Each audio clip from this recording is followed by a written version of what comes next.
Rent is throwing money away. You've heard it your entire life. From your parents, from your friends, from financial gurus on TV. Everyone agrees that. They tell you buying a home is the path to wealth. Renting is financial suicide. Except it's completely wrong. Let me introduce you to two people, both 30 years old. Both earn $80,000 per year. Both live in the same city. Michael bought a house, $350,000 home. He put down $70,000. He's building equity. He's a homeowner. He feels like an adult. He's investing in his future. Sarah rents. She pays $2,000 per month. Everyone tells her she's throwing money away. She's wasting her money. She never built wealth. She needs to buy. 10 years later, Michael has $200,000 in home equity. Sarah has $420,000 in investments. Michael owns a house. Sarah is financially free. This is the Karitaku strategy, the Japanese understanding that temporary dwelling, strategic renting, can build more wealth than permanent ownership. And today, you'll learn exactly why. Subscribe to Monetisum, like this video, and comment. Do you rent or own? And what's your net worth? Let's destroy the biggest financial myth in history. Chapter 1. The Hidden Costs of Ownership. Michael bought his house for $350,000. He put down 20%, $70,000. His mortgage, $280,000 at 6% interest for 30 years. His monthly mortgage payment, $1,679. Everyone congratulated him. He's building equity. He's not throwing money away. He's investing. But here's what nobody told Michael. Here are the real costs. Monthly mortgage, $1,679. But that's not all he pays. That's just principal and interest. Property taxes, $500 per month. That's $6,000 per year. Over 10 years, $60,000. Does he own this money? No. He paid it to the government. It's gone forever. Homeowner's insurance, $200 per month. That's $2,400 per year. Over 10 years, $24,000. Gone forever. Maintenance and repairs, 1% of home value per year minimum. That's $3,500 per year. Over 10 years, $35,000. New roof, HVAC repair, plumbing issues, painting, landscaping. Gone forever. HOA fees, $150 per month. That's $1,800 per year. Over 10 years, $18,000. Gone forever. His actual monthly cost, $2,529. Not $1,679. Everyone told him only principal and interest matter. They lied. Everything else is just as gone as rent. More gone, actually, because he can't move. 10-year total ownership costs. Mortgage payments, $201,480. Only $68,000 of that was principal, building equity. $133,480 was interest. Gone forever. Property taxes, $60,000. Gone forever. Insurance, $24,000. Gone forever. Maintenance, $35,000. Gone forever. HOA fees, $18,000. Gone forever. Total gone forever, $270,480. Total equity built, $68,000. Wait, let's add the original down payment, $70,000. Total invested in the house, $340,480. Current home value after 10 years, $420,000 assuming modest appreciation. Minus 6% to sell it, that's $25,200 in realtor fees. Net proceeds, $394,800. minus the remaining mortgage of $212,000. Michael's net after 10 years, $182,800. He invested $340,480 over 10 years. His return, $182,800. That's negative $157,680. He lost money, but he has a place to live. Yes, so does Sarah. Let's see her numbers. Sarah rents an apartment, $2,000 per month. That's $24,000 per year. Over 10 years, $240,000. Thrown away, everyone says. Let's see. Sarah didn't buy a house, so she didn't spend $70,000 on a down payment. She invested it instead in a simple index fund. 8% average annual return over 10 years.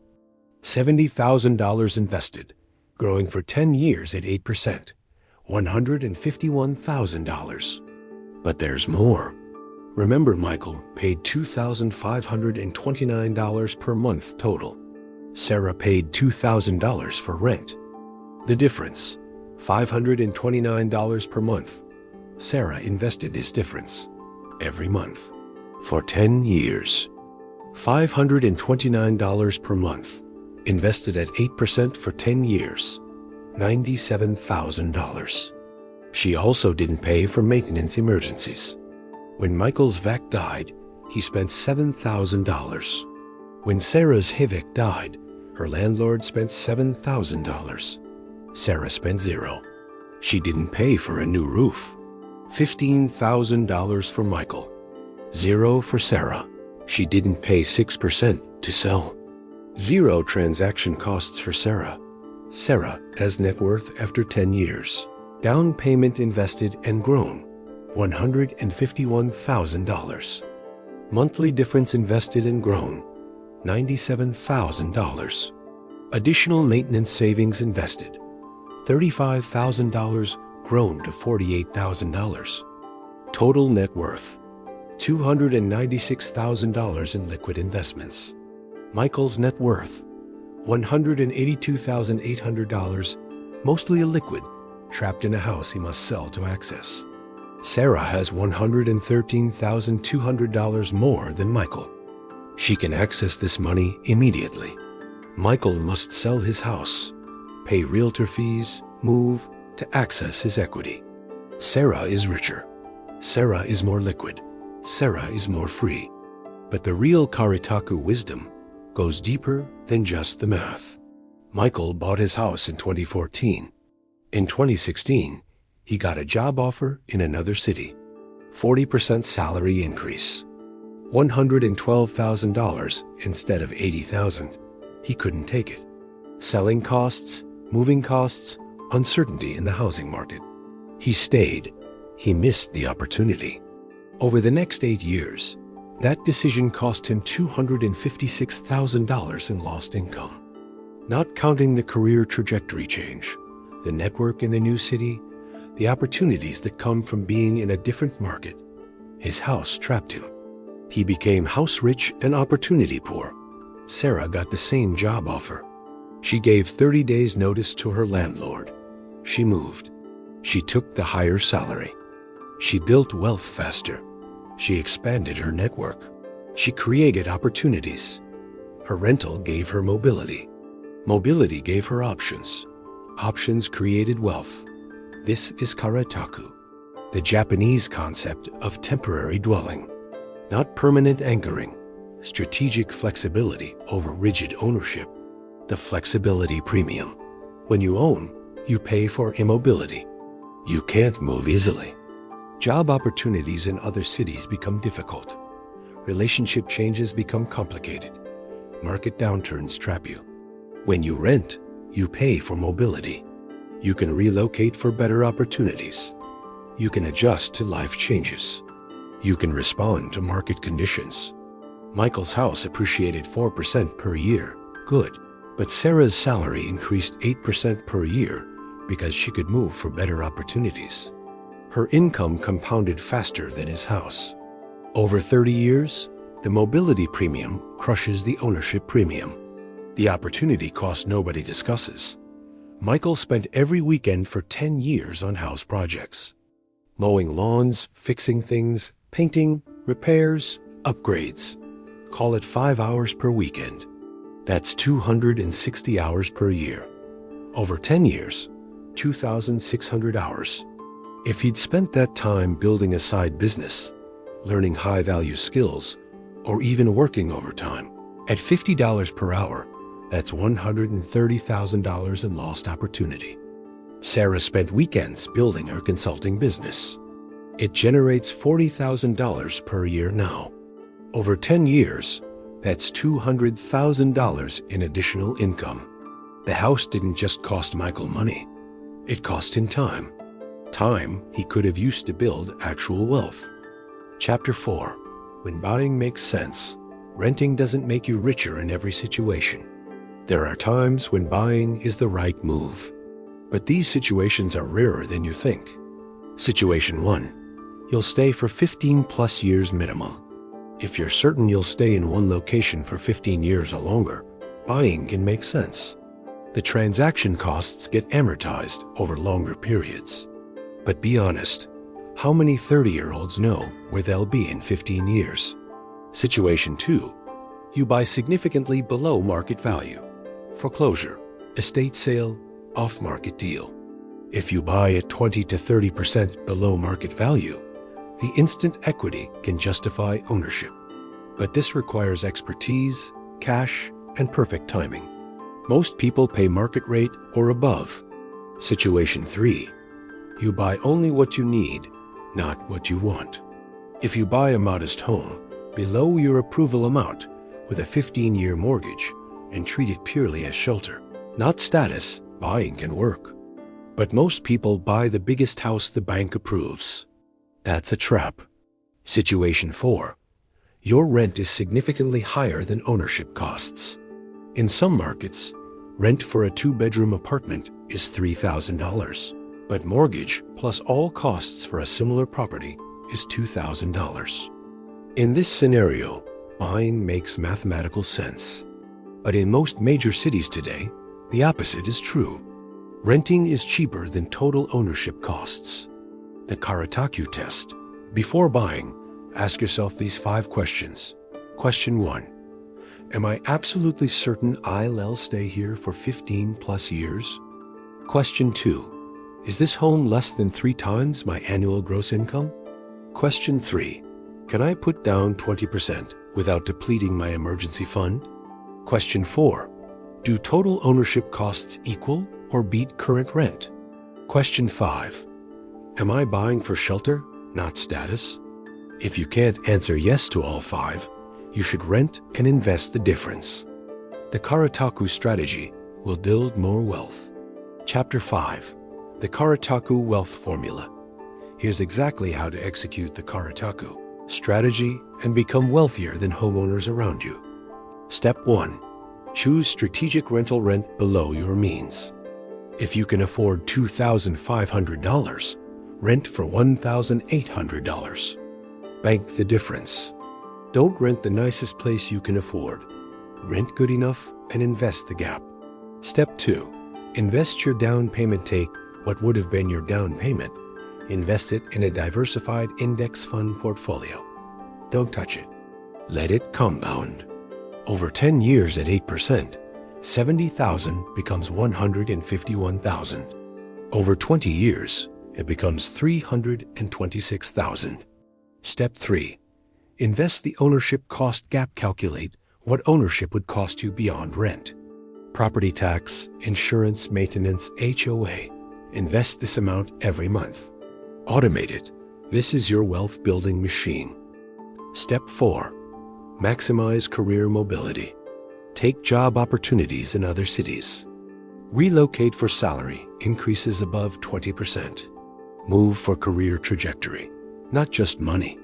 Your career earnings will compound faster than home appreciation ever could. Step 5. Build income-producing assets. Use your free weekends to build side income. Consulting, freelancing, content creation, online courses. Use the time homeowners spend on maintenance to build assets that generate cash flow. Step 6. Stay liquid. Keep your wealth accessible. Investments can be sold in days. Home equity requires months to access and costs 6% in fees. Liquidity is freedom. Liquidity is opportunity. Liquidity is wealth. The 30-year outcome. Following Karitaku's strategy for 30 years while peers buy homes. Down payment invested. $70,000 becomes $700,000 at 8%. Monthly difference invested. $529 per month becomes $813,000. Career mobility premium. Extra $200,000 in lifetime earnings from relocating for opportunities. Side business built on free weekends. $300,000 in cumulative income. Total net worth. $1.9 million liquid. Homeowner net worth after 30 years. $600,000 in home equity, illiquid, must sell to access. The Karitaku renter has 3 times the wealth, and it's accessible. They can retire early. The homeowner must work until they sell and downsize. So here's what you need to understand about renting and wealth. Rent is not throwing money away. Rent is buying flexibility. It's buying mobility. It's buying the option to seize opportunities. It's buying time to build real wealth instead of maintaining property. Interest is throwing money away. Property taxes are throwing money away. Insurance is throwing money away. Maintenance is throwing money away. These costs are just as gone as rent, but with none of the flexibility benefits. The Karitaku strategy understands something homeowner culture refuses to accept. Temporary dwelling can build permanent wealth. Strategic renting can create more financial freedom than permanent ownership. Your home is not an investment. It's shelter. If it happens to appreciate, great. But that's not why you live there. You live there because you need shelter. Actual investments generate cash flow, appreciate reliably, and remain liquid. Your home does none of these consistently. So here is your challenge this week. If you rent, calculate what homeownership would actually cost you in your market. Include everything. Then calculate the gap between rent and total ownership cost. Start investing that gap this month. If you own, calculate your true cost of ownership, everything. And ask yourself honestly, is this building wealth or just giving me the feeling of building wealth? Comment your numbers. Let's see who's actually building wealth, renters or owners. If this video challenged everything you believe about homeownership and wealth, good. Sometimes the path to wealth requires rejecting what everyone else believes. Subscribe to Monetisum for more financial wisdom that contradicts conventional advice. Remember, own your wealth, rent your shelter. Karitaku strategy builds millionaires, while homeowner culture builds equity you can't access. Ancient principles. Modern prosperity. This is Monetisum. Thank you for watching.